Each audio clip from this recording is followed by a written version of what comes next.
Welcome to another exciting new episode on I was going to say stalking about Stoicism. Well, it is kind of like stalking. Anyway, I thought we would do today is talk about something that comes up once in a while. Recently came up, a viewer pointed this out, and it's a fair point. And then I saw this point again when I was on Amazon. I was looking at the reviews of a specific translation of Epictetus' work. And one person that I think may have some issues wrote something along the lines of, this is a great book. Remember, Epictetus was a slave, right? This is a great book. Read this out of your own volition because it shows you how to be a slave, and read it before you are made to read it. So I think he had some issues with everyday society. Now, what I gave thought over the past week, because some of these Stoic videos they come fairly easily to me, and some really require some deep thought. This was one of them. Deals with how do you counter this argument, because it's a good argument. Stoicism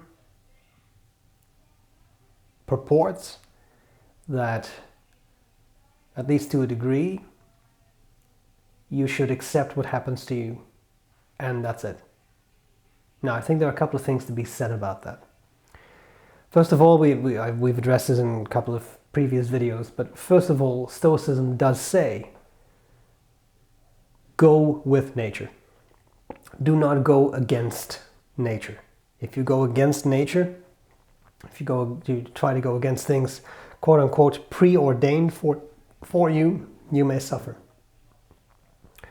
Now, I take that to mean something like this. Imagine that something unpleasant happens to you. Maybe you get sick. Going against nature in that context would mean that you freak out, you get angry, you get frustrated, you get upset, you're sick, why are you sick, you shouldn't be sick, why is this happening to you, etc. All in themselves understandable reasons. The school of Stoicism would then say yes, but the problem with that is that you become unhappy. You could try to accept your fate and still try to be a good person. Sickness is a dispreferred indifferent. Good health is a preferred indifferent. All else being equal, you would rather not be sick. All else being equal, you would rather be healthy. But if you are sick, you can still be a virtuous person, and if you are healthy, you can still be a virtuous person. Indifference. Now, I think this is where... So I have to have some tea because I recorded a lot of videos yesterday and today, for my throat.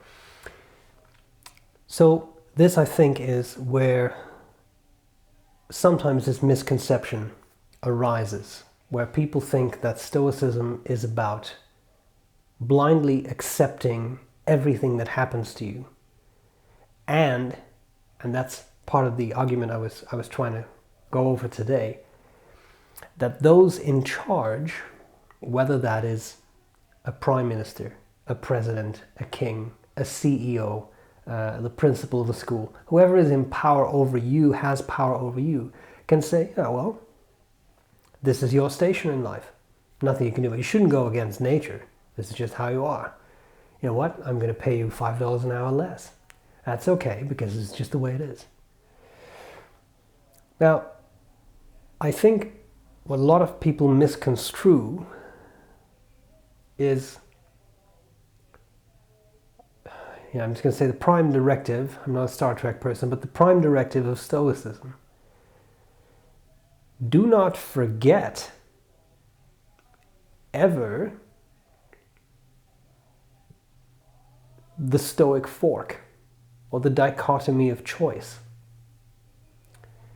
Epictetus starts out in the Enchiridion specifically by saying some things are within your control, other things are not within your control.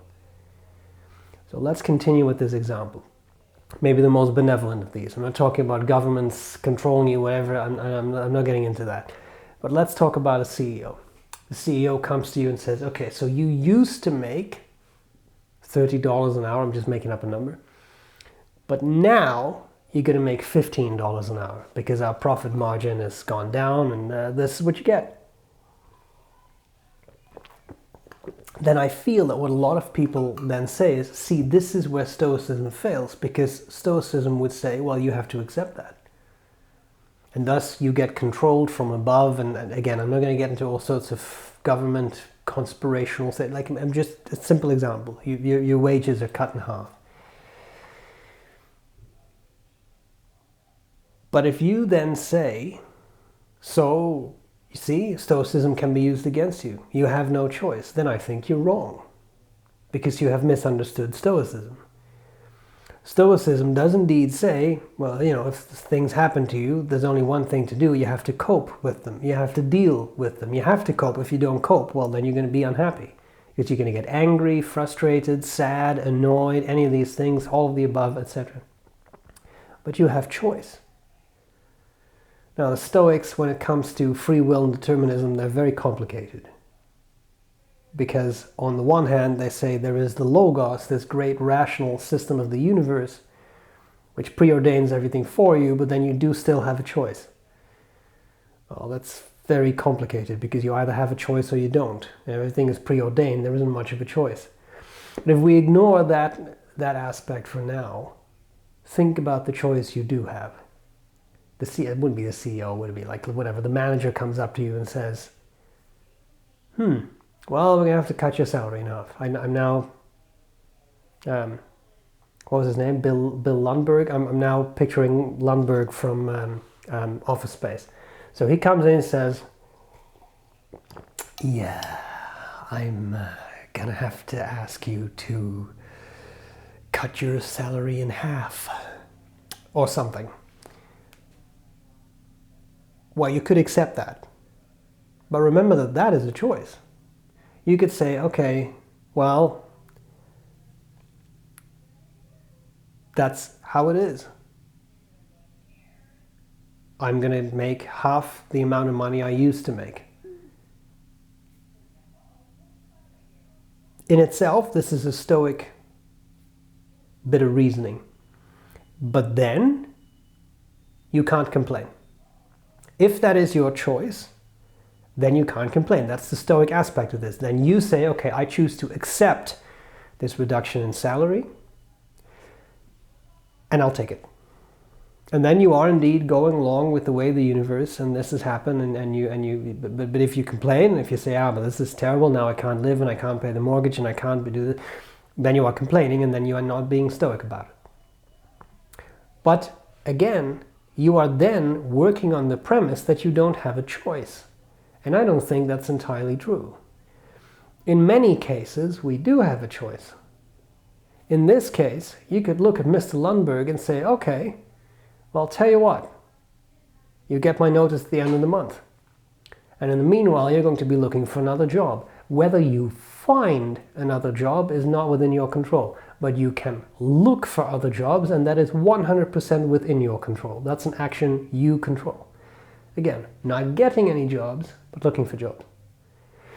So here, it's not a matter of you sort of curling up into a ball and crying. This is an image I use a lot when I teach statistics, by the way.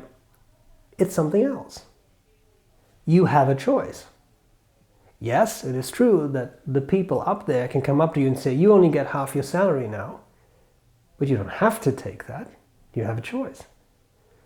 How successful the outcomes of that choice will be, this is not entirely within your control. Partially it is. The better the CV, the better the application letters, the better you do in job interviews, the higher your chances will be of actually getting in and getting that job. But that's not fully within your control. It's not something you can choose to do. You cannot choose to hire yourself. Or you could start your own company. That's another choice you have. So what I'm trying to say is, I think people often overlook that specific clause. there is always the clause of some things are within, other things are not within your control. And many times you do have some choice. If the government of a country offends you so much, it does all the wrong things in your mind, then leave. You have a choice to pack up your life and leave. I know that in some countries that is a little harder than in other countries, but I am in Canada, and if Canada offends me so much that I can't take it anymore, tomorrow I can be on a plane back to the Netherlands and I can live there. That is a choice I can make. So no matter what the government here does, I have that choice. And then someone might say, yeah, but what if that choice is taken away? Well, then things become more complicated, don't they? But then we're dealing in hypotheticals because that choice is not taken away. So, I think that the Stoic fork, some things are within and other things are not within your control, is an important aspect of this. Because I sometimes see this of Stoicism is used by the ones in control. Marcus Aurelius was the emperor of Rome, one of the most powerful people in his day. Absolute power. Could get anything he wanted. Any money, any people to do things with, any food. That's right. Epictetus was a slave. He had no rights. Became a freedman and became a Stoic teacher. So I wouldn't approach Stoicism as a matter of, well, this can only be used by those in control to tell you what you should just accept. Sure, they can try that, but you have some control over what you choose to accept and what you don't. And the final point in this argument is, remember that if you have control, you can change something. If you don't have control, you can't change it, you can't do anything about it. Imagine this situation where your salary is cut in half, but there is no way for you to get another job. Well, then that's what you have. There is no other choice.